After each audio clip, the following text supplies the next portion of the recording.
प्यारे बच्चों, आज का हमारा टॉपिक है दर्पण सूत्र। आज हम दर्पण सूत्र के बारे में समझाएंगे और उसमें जो चिन्ह प्रयोग होते हैं संकेतों के, उसको समझने के लिए एक सारणी को डिटेल में उस पर चर्चा करेंगे।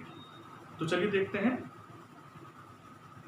देखिए, दर्पण सूत्र लिखा हुआ है 1/v + 1/u = 1/f।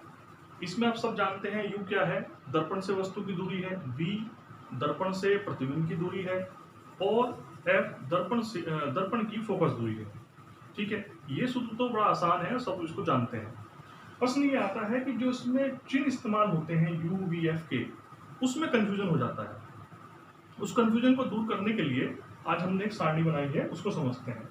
यहाँ पे हमने अवतल दर्पण लिया है। अवतल दर्पण से दो प्रकार के प्रतिबिंब बनते हैं, वास्तविक और आभासी। उत्तल दर्पण से केवल एक प्रकार का प्रतिबिंब बनता है, आभासी। ठीक है, अब हमें देखना है कि प्रत्येक केस में u, f और v के क्या साइन होने वाले हैं। तो ध्यान से देखिए, जो पहला कॉलम है, इस कॉलम में हम कोई भी प्लस साइन इस्तेमाल नहीं करेंगे, तीनों खानों में माइनस रहेगा। ठीक है, दूसरे कॉलम में सिर्फ एक प्लस रहेगा, बाकी माइनस रहेंगे। तीसरे कॉलम में दो प्लस रहेंगे और एक माइनस रहेगा। तो आप देख रहे हैं प्रत्येक कॉलम में प्लस साइन की संख्या बढ़ती जा रही है। पहले कॉलम में कोई प्लस नहीं, दूसरे कॉलम में एक प्लस और तीसरे कॉलम में दो प्लस।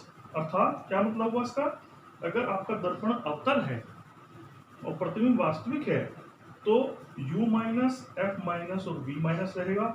आभासी है तो u माइनस f माइनस और v प्लस रहेगा। और अगर हमारा उत्तल दर्पण है और आभासी प्रतिबिंब बनता है तो u माइनस में, f प्लस में और v प्लस में रहेगा। बहुत आसानी से अगर इस तालिका को आप बना लेंगे, पहले से बना लेंगे, तो उसको प्रश्नों को आप आसानी से कर सकते हैं। तो ये तो एक मेथड हुआ याद करने का। इसको अगर सिद्धांत रूप से भी समझना हो, जो बहुत जरूरी है, उसके लिए भी हम इन तीनों केसेस को लेकर अलग अलग आपको समझाते हैं। तो देखिए, पहला केस है हमारा, जब हमारा दर्पण अवतल है और प्रतिबिंब हमारा वास्तविक बन रहा है।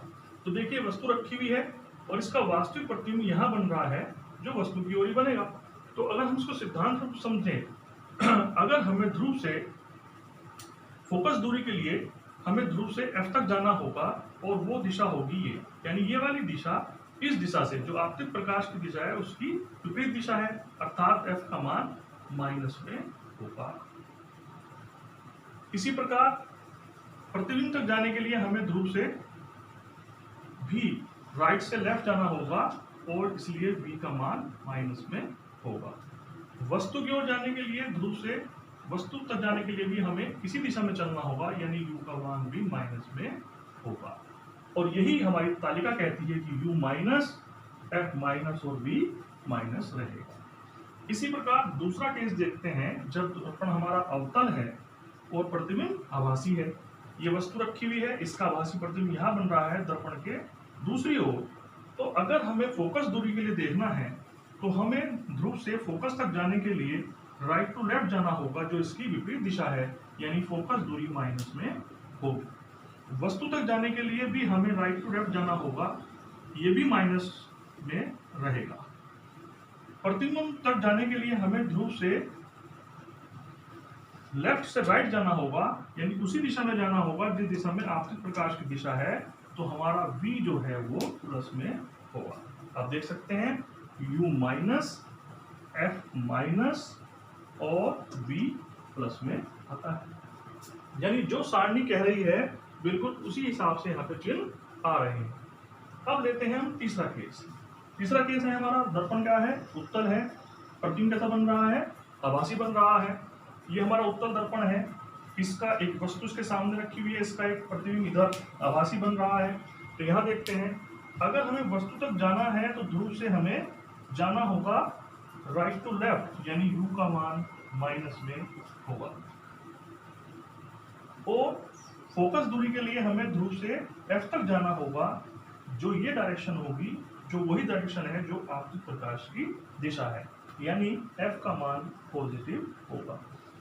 और v के लिए हमें p से प्रतिबिंब तक जाना होगा, वो दिशा भी लेफ्ट टू राइट होगी और v का मान यहाँ भी क्या होगा, प्लस होगा, क्योंकि ये दिशा वही दिशा है जो आपके प्रकाश की दिशा है। अब आप चित्र में देखिए, सारणी में देखिए, u माइनस, ये रहा माइनस, फिर f प्लस, ये रहा प्लस, और v प्लस। तो इस प्रकार से आप सिद्धांत रूप से भी समझ सकते हैं, और सिर्फ इस सारणी से, इस टेबल से भी सारे चिन्हों को आप याद कर सकते हैं, और बहुत आसानी से आंकी प्रश्न हल हो जाएंगे।